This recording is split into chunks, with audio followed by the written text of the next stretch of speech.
Trump Jinping শুল্ক যুদ্ধে দুলছে বিশ্ব বাণিজ্য। টানাপোড়েনের মাঝে কোথায় দাঁড়িয়ে ভারত? এই উত্তেজনা ভারতের জন্য আশীর্বাদ না অভিশাপ? আমেরিকার নতুন ট্যারিফ ঘোষণার 24 ঘন্টার মধ্যেই ভারত সহ কিছু দেশের জন্য 90 দিনের ছাড় ঘোষণা করেছে হোয়াইট হাউস। 90 দিনের এই উইন্ডো ভারতের জন্য পরীক্ষার সময়।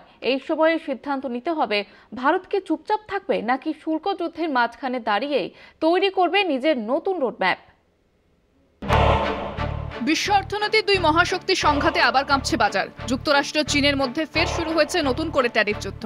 ট্যাক্সের পাল্টাপাল্টি হারে দুলছে আন্তর্জাতিক বাণিজ্যের পাল। এই টানাপোড়েনের মাঝে কোথায় দাঁড়িয়ে ভারত? প্রশ্ন উঠছে, এই উত্তেজনা ভারতের জন্য আশীর্বাদ না অভিশাপ? 2018 থেকে 2020 সালের মধ্যে একবার এই বাণিজ্য যুদ্ধের প্রভাব অনুভব করেছিল বিশ্ব। এবার 2025-এ পরিস্থিতি আরো জটিল, আরো কঠিন। তবে এর মাঝে ভারতের জন্য এসেছে একটা ছোট্ট শান্তির খবর।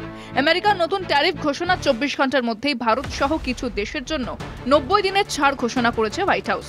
আর 11 এপ্রিল আমেরিকার বিরুদ্ধে পাল্টা কড়া পদক্ষেপ নিল চীন। মার্কিন সামগ্রীর উপর 125% শুল্ক বসিয়ে চীন জানিয়ে দিল, এই শুল্কের খেলায় আমরা আর মাতছি না, তবে আমাদের স্বার্থে আঘাত এলে শেষ পর্যন্ত লড়াই চলবে। চীনের বাণিজ্য মন্ত্রকের মুখপাত্র বলছেন, বারংবার অযৌক্তিক হারে শুল্ক বাড়িয়ে আমেরিকা শুধু নিজের দেউলিয়া মনোভাবই তুলে ধরছে। এটা একটা সংখ্যার খেলা, যার বাস্তবিক কোনো গুরুত্ব নেই। প্রেসিডেন্ট শি জিনপিং নিজের অবস্থান স্পষ্ট করে বলেছেন, চীন কখনো হাত পেতে কিছু নেয়নি। নিজের পরিশ্রমে 70 বছরের উন্নয়ন ঘটিয়েছি, কোনো চাপের কাছে মাথা নোয়াবো না।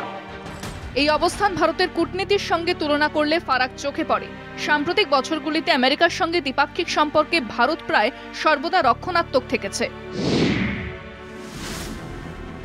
চীনের মতো প্রকাশ্যে কোনো প্রতিবাদ নয়, বরং যুক্তরাষ্ট্রের নিষেধাজ্ঞা, শুল্ক নীতি ও ভিসা বিধি নিষেধের বিরুদ্ধে কার্যকর জবাব দিতে ব্যর্থ হয়েছে দিল্লি। যেখানে চীন WTO-তে অভিযোগ জানাতে তৈরি, ইউরোপীয় ইউনিয়নের সঙ্গে একজোট হওয়ার ডাক দিচ্ছে, ভারত সেখানে প্রায় চুপ। ওয়াশিংটনের সঙ্গে সম্পর্ক রক্ষায় ভারত নিজের স্বার্থ সম্মান দুটোতেই বারবার আপোষ করেছে।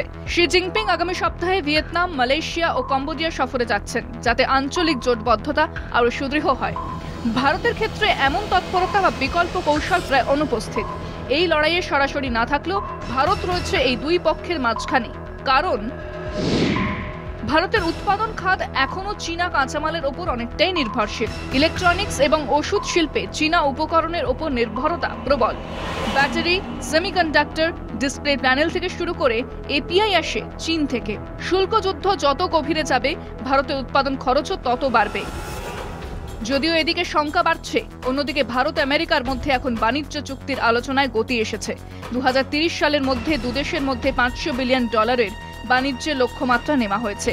এই পরিস্থিতি ভারতীয় তথ্য প্রযুক্তি এবং ব্যাকএন্ড সার্ভিস খাতের জন্য হতে পারে সুবর্ণ সুযোগ। আবার আমেরিকান কোম্পানিগুলি চীনা বাজার ছেড়ে ভারতে নজর দিতে পারে। তবে এশিয়ার বাজারে ভারতকে পেছনে ফেলে অনেকটাই এগিয়েছে ভিয়েতনাম। নোটবন্দি থেকে শুরু করে হিন্দু মুসলিম বিভেদের রাজনীতি, ধর্মের রাজনীতিকরণ, এই সব কিছু যখন পাল্লা দিয়ে বাড়ছিল ভারতে, তখনই ভিয়েতনামের বাজার থেকে শিল্প সবই অনেক বেশি আত্মনির্ভর হয়ে উঠেছে। সেই পরিস্থিতিতে বিনিয়োগকারীদের কাছে ভিয়েতনামের বাজার অনেক বেশি লোভনীয় হতে পারে।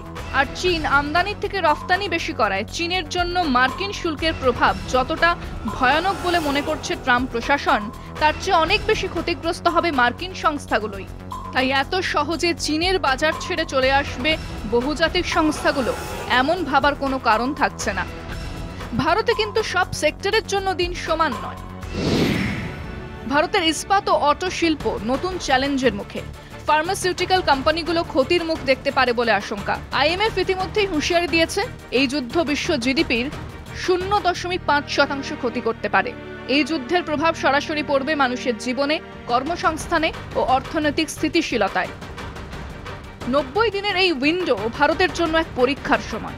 এই সময় সিদ্ধান্ত নিতে হবে, ভারত কি চুপচাপ পাশে দাঁড়িয়েই থাকবে নাকি শুল্ক যুদ্ধের মাঝখানে দাঁড়িয়েই তৈরি করবে নিজের নতুন রোডম্যাপ। কলকাতা টিভি।